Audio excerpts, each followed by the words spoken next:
Fala pessoal, tudo bem? Então vamos aqui para a nossa última aula, de zoologia, para poder a gente finalizar aí esse nosso primeiro módulo, tá bom? Nosso próximo módulo aí será botânica, tudo bem? Então vamos lá. Esse grupo aqui dos mamíferos, ele é um grupo relativamente pequeno, porque ele não vai apresentar tantas novidades evolutivas assim, né? Esse grupo ele apresenta um aperfeiçoamento das características que foram surgindo ao longo do tempo, ao longo da evolução, nos outros grupos, tá? Então aqui a gente vai ver um ou outro aí, característica mais evolutiva, característica desse grupo, beleza? Então, vamos lá, vamos embora estudar mamíferos. Cadê? Bom, vamos embora. Vamos começar então pelas características aqui desse grupo, né? Então, primeira característica, claro, do grupo dos mamíferos é o quê? Glândulas mamárias. É exatamente o que vai dar o nome a esse grupo, né? Então, glândulas mamárias. A presença de mama é uma característica exclusiva do grupo dos mamíferos, tudo bem?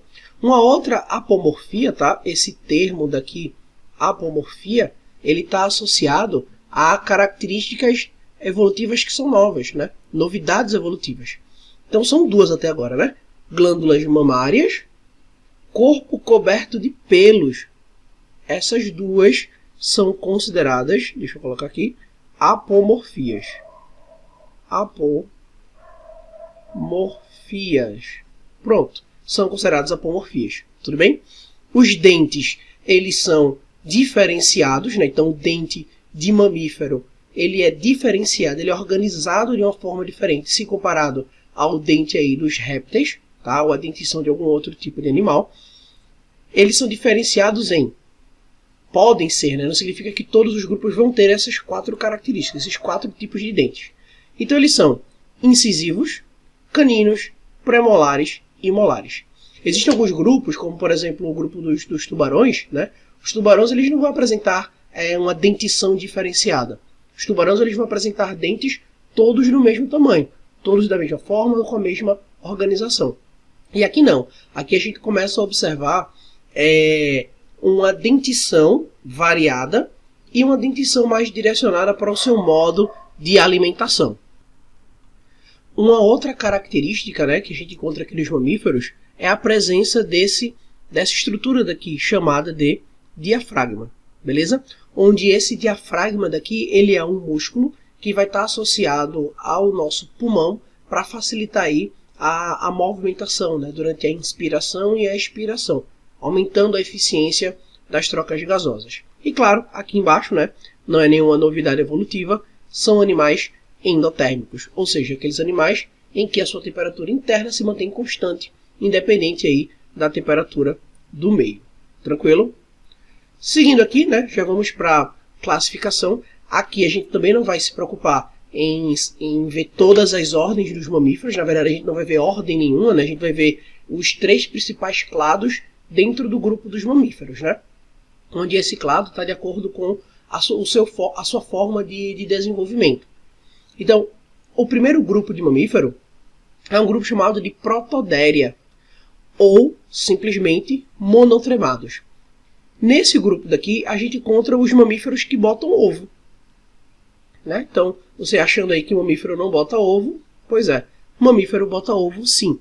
E somente esses dois aqui, o ornitorrinco, que eu acredito que vocês já devem ter ouvido falar, e o équinida, que provavelmente vocês nunca ouviram falar aqui do équinida, beleza? Então, ornitorrinco e équinida são animais mamíferos considerados ovíparos. O próximo grupo, a gente encontra aqui o Metadéria, ou simplesmente marsupiais. Aí aqui a gente encontra os cangurus e gambás, tá? Os principais representantes aqui. E esses animais, eles vão apresentar uma característica, que é isso daqui, o chamado marsúpio. O que é o marsúpio? É uma bolsa de pele. Ou seja, tá vendo onde esse baby canguru está dentro? Pronto. Ele está dentro de uma bolsa de pele, dentro de um marsúpio. Aqui no gambá não dá pra gente ver, mas fica aqui na região, essa parte do ventre mais para cá, certo?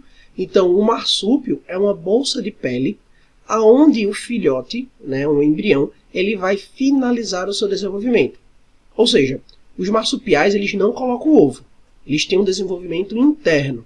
Só que nas primeiras semanas aí de desenvolvimento do embrião, ele sai pelo canal vaginal da fêmea e vai em busca, né, desse marsúpio, ou seja, ele sai, vai, né, cravando as suas patinhas, né, pela parte de fora mesmo do corpo da mãe, até encontrar esse marsúpio, até encontrar essa bolsa. Porque dentro dessa bolsa tem umas tetinhas, né, uns mamilos, onde esse animal vai poder se fixar, nele abocanha, e fica lá fixo até completar o seu desenvolvimento. Tá? Então a diferença aqui entre os ovíparos, que são os monotremados, e os marsupiais é essa. Monotremado, desenvolvimento através do ovo.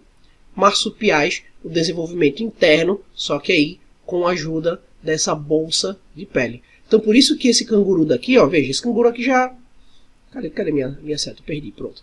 Aqui, esse canguru, ele não devia estar aqui. Né? Já pode sair pulando por aí, né, se alimentar sozinho, mas ele está aqui dentro porque foi aonde ele se desenvolveu. Tá? Onde ele se sente mais seguro, onde ele se sente mais confortável. E o último grupo, né, a última classificação aí, são os eudérias, ou simplesmente mamíferos placentários. Né? Ficou faltando parênteses aqui. Mamíferos placentários. Onde nesse grupo daqui, ele representa 95% das espécies de mamíferos. Então veja que a maioria dos mamíferos que a gente conhece são placentários. Ou seja, eles apresentam a placenta, que é uma estrutura que vai ligar esse embrião à parede uterina. Porque esses animais eles apresentam o desenvolvimento uterino. Tá? Bom, indo para a parte de estrutura e fisiologia, aqui a gente tem algumas novidades aí, algumas novidades evolutivas, como por exemplo o pelo, como a gente já falou, né? O pelo que é uma apomorfia aqui desse grupo. O pelo ele é formado por uma queratina compactada, onde essa queratina compactada ela é sintetizada dentro de uma estrutura chamada de folículo piloso. Tá? Eu não vou aprofundar muito nessa questão da anatomia do pelo, do folículo piloso, da questão da queratina, porque isso aí é algo que vocês aprendem no primeiro ano na aula de histologia. Tá? Então aqui você precisa saber que o pelo é uma novidade evolutiva, tem a função de proteger o corpo desse animal, tem a função de isolar termicamente, né? Sim, pelo tem essa função de isolante térmico. Né? Então isso aqui é uma apomorfia, isso aqui é uma novidade evolutiva. Essa estrutura daqui embaixo, chamada de panículo adiposo, é basicamente uma camada de gordura localizada abaixo da pele. É uma camada de células, né, que tem a capacidade de armazenar a gordura. Então, esse panículo, né, essa faixa de gordura que é formada abaixo da pele, também auxilia aí na questão do isolamento térmico. Então, ó, isolamento térmico. Tem que ficar esperto com isso daqui, tá? Às vezes as questões trabalham muito as adaptações ao ambiente. Então, adaptações ao ambiente terrestre, adaptações ao ambiente frio. Então aqui a gente já tem pelos e panículo adiposo, nessa tela, essa camada aí subcutânea. Essa camada subcutânea ela não é bem uma novidade evolutiva, mas aqui nos mamíferos é algo mais desenvolvido, algo mais elaborado. Bom, em relação à digestão desses animais, eles vão apresentar um sistema digestório completo, né? Então tudo normal até então. O único diferencial que você pode encontrar aqui é que o sistema digestório dos animais que são herbívoros, ou seja, que se alimentam de plantas, eles apresentam um tubo digestório, na verdade, né, um intestino, mas posso falar que um tubo digestório mais longo e mais complexo, tá? Devido também a essa questão da complexidade da quebra desse carboidrato, que é a celulose. Tá? Dentes adaptados à alimentação. Então, se o animal ele é herbívoro, a dentição desse animal vai ser adaptado para triturar plantas, como a gente está vendo aqui na zebra, tá vendo? A dentição da zebra é uma dentição adaptada para macerar, para triturar folhas. Aí aqui, ó, no caso do leão, a leoa no caso, né? ela já vai ter aqui, ó, os dentes maiores para poder rasgar, perfurar, aqui também o morceguinho, ó, para perfurar a pele de suas presas. No caso do morcego, porque ele vai se alimentar de sangue. No caso aqui da leoa, é porque ela precisa rasgar, ela precisa matar a sua presa. Tá? E aqui os roedores, porque eles precisam, né, roer literalmente, estruturas que são bem rígidas, como alguns troncos ou então alguns frutos que têm uma casca bastante grossa. Tá? Então sua dentição ela é adaptada ao seu modo de alimentação. Então essa aqui que a gente precisa ter apresentar um diferencial maior. Tá? Uma outra parte, né, aqui de mamíferos que a gente precisa ter uma atenção maior é a questão dos ruminantes. Deixa eu colocar aqui, ó. É a digestão dos ruminantes. Digestão dos ruminantes. Observe isso daqui. Tá vendo essa estrutura extremamente complexa? Pronto. Essa estrutura aqui extremamente complexa é o estômago desse animal. Ou seja, o estômago dos ruminantes, como por exemplo o boi, o estômago dos ruminantes é um estômago complexo, dividido em 4 estruturas, em 4 partes. Então temos aqui o retículo, o omaço, o abomaço e o rumen. Tá? Na sequência aqui, ó, a sequência com que o alimento vai passar. Ele passa primeiro no rumen, depois retículo, omaço e por último no abomaço. Tá? Então o que é que vai acontecer aqui? A vaquinha lá, né, o boi quando está pastando, ele está comendo aquela grama, colocando o máximo que pode para dentro, e essa grama, esse alimento, ele vai direto para o rumen, onde lá no rumen, essa estrutura daqui, onde lá do rumen, ó, vem para cá, ó, para o rumen, onde aqui no rumen vai começar a quebra da celulose. Agora atenção, esses animais eles não produzem a enzima celulase. Quem produz a enzima celulase são bactérias, né, micro-organismos que vivem aqui no estômago desses animais. Então esses micro-organismos eles vão produzir a celulase e vão iniciar essa quebra da celulose. Depois de um tempo, esses animais eles regurgitam, ou seja, colocam para fora aquilo que foi parcialmente digerido pela celulose, pela celulase, volta aquela pasta para a boca, onde ela fica mastigando para poder engolir novamente. Quando esse animal engole novamente esse alimento, ele não volta para o rumen, ele volta para essa outra estrutura daqui, que eu vou colocar o número 2, chamada de retículo. Então, em primeiro lugar, ele vem para o estômago, ele passa aqui do esôfago para o rumen, do rumen volta para a boca, da boca volta aqui para o retículo, onde vai ter a finalização da quebra da celulose. Do retículo, esse alimento ele passa para o omaço, então vou colocar aqui número 3, né? Omaço, onde vai ter principalmente a absorção de água. E por fim, número 4, o abomaço, que é aí onde vai ter a digestão de outras substâncias, a ação enzimática, para poder digerir outras substâncias que esse animal eventualmente tenha consumido também. Depois do abomaço, o alimento então segue o seu destino em direção ao intestino, onde vai ocorrer a absorção desse alimento. Tá? Então, de sistema digestório de mamífero, é isso que tu precisa saber de diferente. Né? Que o intestino dos herbívoros são maiores e mais complexos, por conta dessa complexidade que é a celulose, para poder ser quebrada, e também por conta da sua forma de alimentação, que é extremamente limitada. Geralmente os carnívoros, né, a digestão de proteínas, a digestão de gordura, é uma digestão que ocorre de forma mais rápida. Né? Não precisa ter essa complexidade, nem essa longevidade não, né? Mas esse tamanho tão grande do intestino. Tudo bem?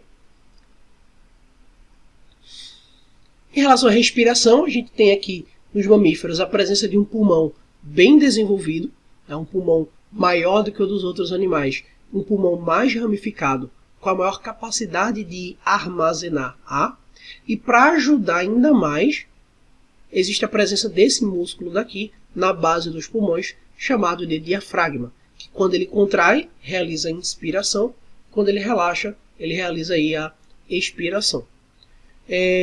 esse pulmão ele vai apresentar microcâmaras de ar, microscópicas, né, obviamente, e extremamente ramificadas, que são os alvéolos pulmonares, que é o local onde vai ocorrer as trocas gasosas. As trocas gasosas. Tudo bem? Em relação à excreção, aqui também não tem nenhuma novidade, tá? A excreção continua sendo por rins. O único diferencial aqui é que a excreção dos mamíferos, em sua maioria, é feita pela ureia. A ureia ela é um excreto nitrogenado que vai apresentar uma média toxicidade. Então ele também precisa de uma quantidade mediana, né, de água para poder ser eliminada junta. Tudo bem? E um diferencial que vale a pena você saber é que nos monotremados eles não apresentam os sistemas divididos, né, os orifícios divididos, como nos marsupiais e nos placentários. Então a presença de cloaca ela é encontrada somente nos monotremados.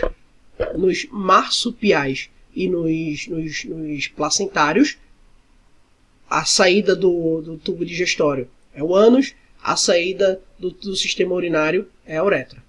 Tudo bem? Tudo separado, tudo divididozinho. E por fim, temos aqui a reprodução.